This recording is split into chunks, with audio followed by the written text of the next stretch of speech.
মতি সদায় যাব পাৰো মই ৰৈ মইনা মতি যদি দিয়া মৰমৰ মাত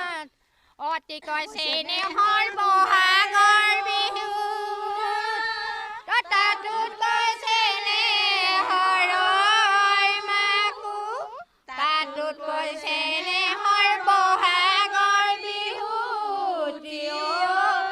নানাচিলে কৈ থাকো দেখিলে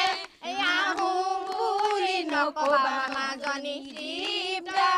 দেখিলে আহো বুলি নকবা মাজনী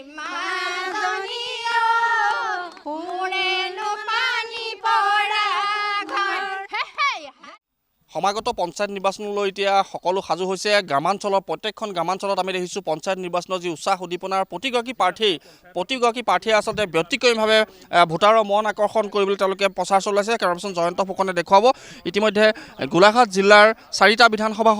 বিধানসভা সমষ্টিৰ অন্তৰ্গত যিসমূহ গাঁও পঞ্চায়ত আছে প্ৰতিখন গাঁও পঞ্চায়ততে দেখা পাইছোঁ যিসকল প্ৰাৰ্থী আচলতে পঞ্চায়তৰ সমৰ্থিত প্ৰাৰ্থীয়ে হওক বা নিৰ্দলীয় প্ৰাৰ্থীয়ে হওক সকলোৱে ভোটাৰক মন জয় কৰিবলৈ আচলতে বিভিন্ন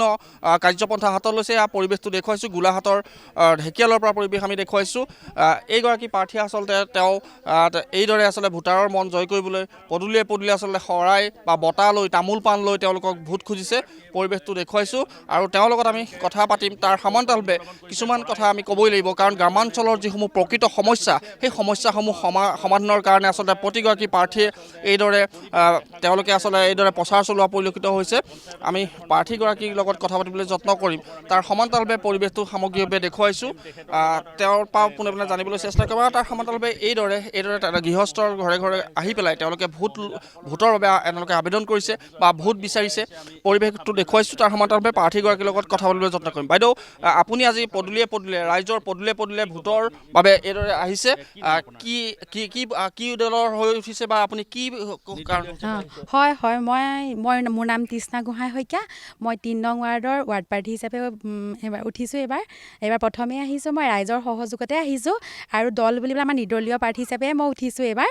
আৰু সম্পূৰ্ণ ৰাইজৰ সহযোগত কালিৰ পৰা প্ৰচাৰ অভিযান মই চলাইছোঁ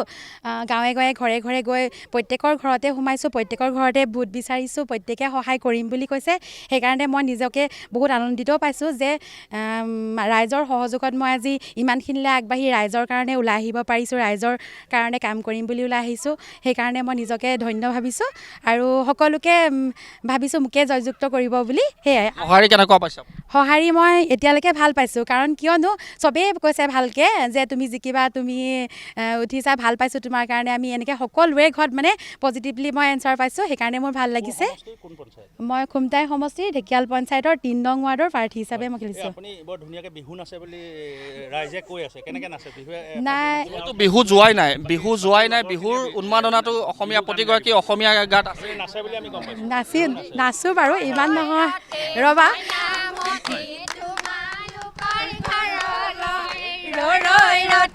মইনা মতি সদায় যাব পাৰো মই মইনা মতি যদি দিয়া মৰমৰ মাত অতিকৈ চেনেহৰ বহাগৰ বিহু তাতোতকৈ চেনেহৰ মাকো তাতোতকৈ চেনেহৰ বহাগৰ বিহু নানাচিলে কৈ থাকো দেখিলে আহো বুলি নকবা মাজনী দেখিলে আহো বুলি নকবা মাজনী শুনেনো পানী পৰা ঘৰ এইদৰে ভোটাৰক আচলতে আকৰ্ষিত কৰিবলৈ তেওঁলোকে কৰিছে আৰু যিহেতু এগৰাকী তৃষ্ণা গোহাঁই শইকীয়াই আচলতে সুন্দৰভাৱে ভোটাৰৰ আচলতে মন জয় কৰিবলৈ এইদৰে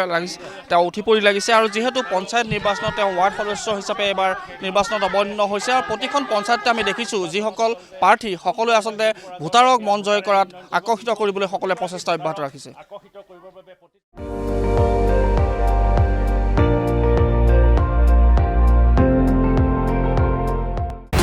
আপুনি চাই আছে ND24